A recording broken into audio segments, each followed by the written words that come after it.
los recursos y tiene que tomar crédito. Ahí está el gran problema. Tenemos en nuestro móvil a Facundo Moyano, diputado por el Frente Renovador, que quisiera incluirlo en este debate para saber su opinión. ¿Cómo está, Facundo? ¿Qué tal? ¿Cómo estás? Muy bien, bienvenido. Estamos acá debatiendo un poquito sobre la economía y este momento que está viviendo el país, este fin de año, este diciembre, con una inflación que ya sabemos siempre aumenta un poquito, pero con números que son más altos de los esperados. ¿Cómo ves vos la política económica que se está aplicando? Bueno, la verdad que con preocupación, porque los niveles de inflación son bastante más altos de los que se preveía en el presupuesto que votamos el año pasado, presupuesto 2017. Se estableció una inflación de un 17% y va a estar por encima de 25, 24, 25. Eso repercute fundamentalmente más al asalariado, que tiene en porcentaje más alto de su sueldo ligado a la canasta básica, que siempre sube más. Por otra parte, bueno, la economía, si bien ha mejorado respecto al año pasado, tenemos que recordar que el 2016 fue un año muy malo y la activación económica que esperábamos para este año no se realiza. Y también preocupado, por supuesto, por las reformas que está planteando el gobierno, fundamentalmente con la reforma previsional, más allá del simbolismo de la reforma laboral, que bueno, que gracias a Dios se va a tratar, si Dios quiere, el año que viene, y que bueno, va a merecer un debate importante. Finalmente el tratamiento de la reforma laboral pasa para el año que viene, porque el gobierno se lo veía muy urgido, ¿no? Sobre todo con la previsional, pero también con la laboral. ¿Queda para el año que viene? La laboral, bueno, van a intentar separar el tema del blanqueo de todas las cuestiones que implicaban reformas en la ley de contrato de trabajo, en la ley 2744. Nosotros esperábamos que después de las protestas que se realizaron, que bueno, tuvieron un resultado por lo menos de que los senadores se negaran a tratarla, más allá del aval que tuvo desde la CGT, así que se hablaba de que recién en marzo del 2018. Esperemos que la voluntad de los legisladores obligue a ese tratamiento a futuro y se pueda debatir con más profundidad, porque la verdad que lo que quedó después de la negociación de la CGT es malo para el trabajador. Era pésimo, era totalmente nocivo cuando la presentaron, y después de la negociación con la CGT quedó algo malo. Me gustaría profundizar un poquito en esto y también, obviamente, en la reforma previsional que venimos hablando, a ver si podés especificar y ser más detallista con respecto a lo que ves negativo de la reforma.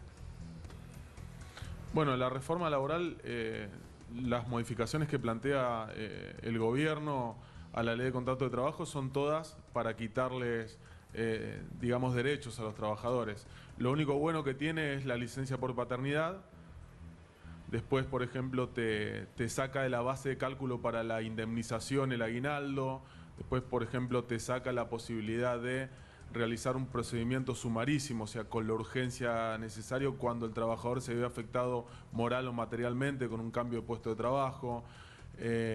Después el blanqueo es una cosa que, bueno, ahora lo quieren separar, pero que implica, digamos, la concepción del gobierno en cuanto a esta sociedad de premios y castigos que muchas veces, a la que muchas veces se refirió el presidente, ¿no?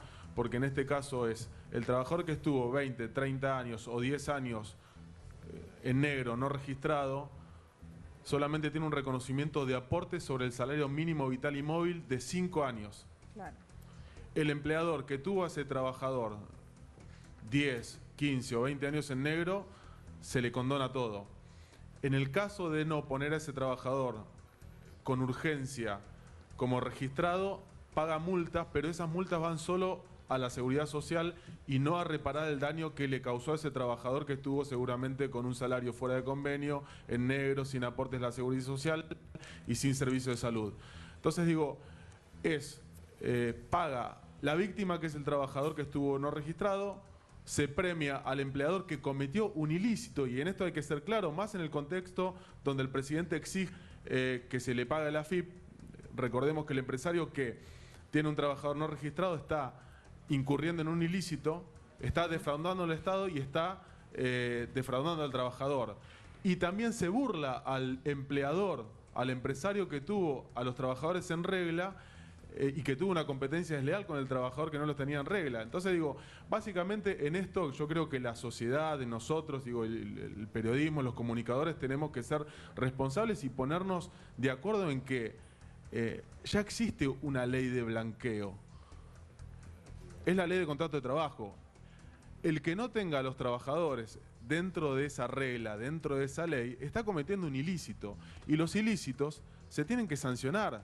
O sea, no puede ser que se premie al tipo que tuvo al trabajador como no registrado y defraudó al Estado y defraudó al trabajador y evadió al fisco y se benefició de eso para competir deslealmente con el tipo que votó en regla. Facundo. Tengo amigos, digo, el otro día hablaba con un amigo que tiene una ferretería, dice, la verdad que tengo, o sea, el margen de ganancia me baja al 6% porque el costo laboral es altísimo. Sí, yo reconozco que hay que llevar adelante una discusión acerca del costo laboral, no el costo salarial.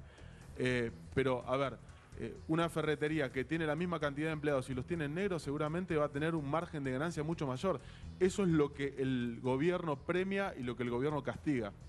Facundo, ¿cómo estás, Diego? O por lo menos lo que pretende hacer. ¿Cómo estás? Quiero hacerte una pregunta bien política, porque no termino de entender la posición de la CGT en general.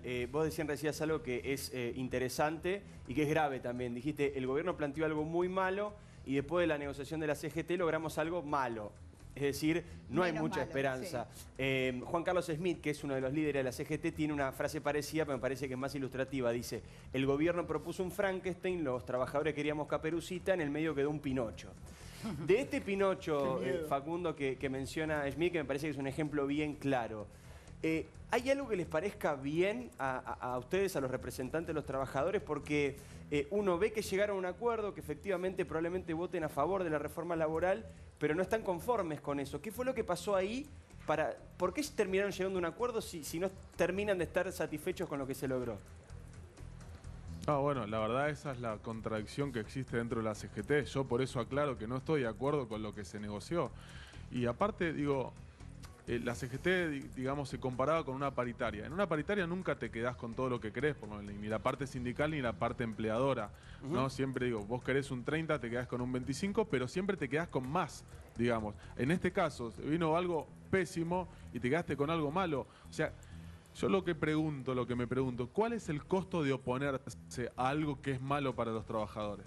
O sea, yo la verdad que no tengo miedo a oponerme a algo que es malo para los trabajadores. Más allá de que me van a criticar, me van a pegar en las redes, me van a decir un montón de cosas. Digo, la verdad que yo me opongo porque no encuentro, salvo la licencia por paternidad, no encuentro nada bueno. Pero pará, Facundo, te está diciendo es una novedad. ¿Y el Luis? Es una novedad importante porque cuando se decía, vos sabés, Facundo, no sos ajeno a esto, esta discusión sobre la reforma laboral se ha centrado mucho también en cómo lo toma cada integrante de tu familia, ¿no? Cómo lo tomas vos, cómo lo toma Hugo, cómo lo toma Huguito, cómo lo toma Pablo. Se analizó mucho qué parte de la familia Moyano tenía qué posición. Y siempre se te mencionaba vos como uno de los Moyano que estaba de acuerdo con la reforma, que iba a votar a favor de la reforma. ¿Vos estás diciendo que no? ¿Que vas a votar en contra de la reforma laboral? No, nunca, disculpame Diego, nunca, no sé en qué medio salió, porque desde un principio me opuse la reforma, dije que no tenía nada bueno, al principio por supuesto lo hice con mucho más vehemencia, porque era un despropósito lo que querían implementar.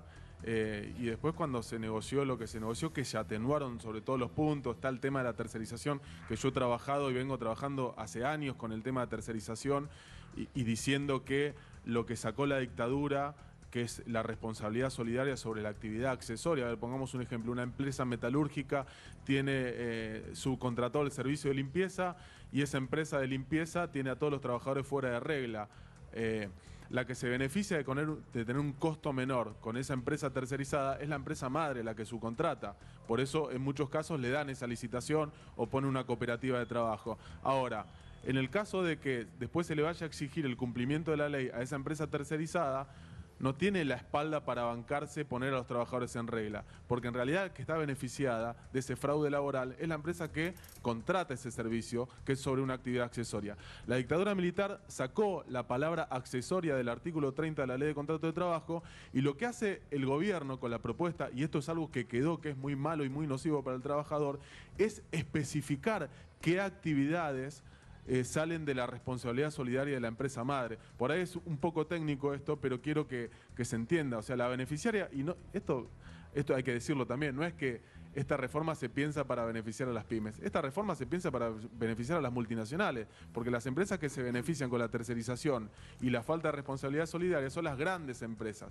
Entonces digo, yo no puedo votar nunca esto porque yo fui uno de los primeros diputados que presentó un proyecto para regular la tercerización laboral y volver a la redacción original de Centeno, que muchas veces le pegan a la ley de contrato de trabajo porque dicen que es vieja. Y la verdad que es cierto que se redactó en el año 74, pero la verdad es que se vino actualizando y se actualiza casi todos los años. Entonces digo, me parece que eso es una falacia, es un argumento falaz que utilizan muchos funcionarios del gobierno para decir esto hay que modificarlo. La realidad es que lo quieren modificar para sacarle derechos al trabajador y para ahorrarles costos a las empresas. Esa es la realidad.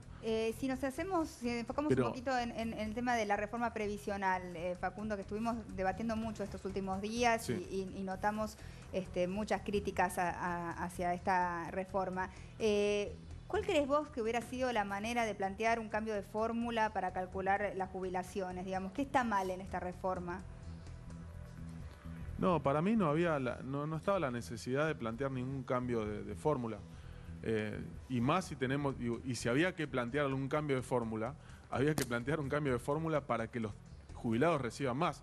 Yo quiero recordar, y esto yo no sé si tiene que ver con esa pregunta que le hace Mirta Legrand al presidente, y el presidente dijo en su momento, cuando la jubilación mínima, que la cobra el 60% de los jubilados, era de 6.000 pesos, el presidente dijo, y alrededor de 9.000. Bueno, en ese momento era 6.000, ahora son 7.200, o sea, el 60% de los jubilados cobra la mínima. Recordemos que la canasta básica de la tercera edad de la ciudad de Buenos Aires es por encima de 17.000 pesos. Entonces, el 60% de los jubilados cobra menos de la mitad que la canasta básica, que lo que establece la canasta básica de la tercera edad. Nuestra postura, venimos obviamente preocupados porque sentimos obviamente que si hay alguien a quien no hay que tocarle el bolsillo es a los jubilados. O sea, eso estamos absolutamente todos de acuerdo. Bueno. Por eso la pregunta desde nosotros que queremos entender por qué esta reforma es, ¿se puede sacar plata de algún otro lado que no sea ahí? ¿Por qué ir ahí, digamos? ¿No hay otra manera de generar esos recursos que no sea tocando a los jubilados? Y se pueden tocar a las empresas, digo, que más ganancias han tenido, la renta financiera, digo, hoy la tasa de interés está por encima de la inflación, digo, se podría pensar alguna alternativa en esos sectores, la minería, nosotros en algún momento planteamos eso también. Por supuesto que, bueno, en ese sentido habría que diagramar y habría que llevar adelante una discusión mucho más profunda, y el gobierno tendría que estar dispuesto también a tener ese ahorro de 120.000 millones de pesos sobre avanzar en el dinero de otros sectores, ¿no? Que son los sectores que realmente ganan, no en un jubilado que cobra menos de la mitad de la canasta básica, ¿no? Por eso es que es tan alarmante esto, que no se dice, que escuchamos a funcionarios el otro día, un diputado diciendo, los jubilados pierden plata pero no pierden poder adquisitivo, una cosa bastante ilógica. Tonelli lo dijo. La realidad es que, lo dijo Tonelli, la verdad es que el dinero que el gobierno pretende repartir a las provincias es el dinero de los jubilados. Claro. Sí, la verdad que bueno, esto preocupa muchísimo, estamos tratando de entenderlo, por eso nos parecía interesante tener también tu punto de vista. Facundo, te agradezco mucho tu tiempo y la explicación que nos diste. Te mando un beso. Muchas gracias. Chau. Un beso, gracias. Facundo Moyano, mostrando su punto de vista.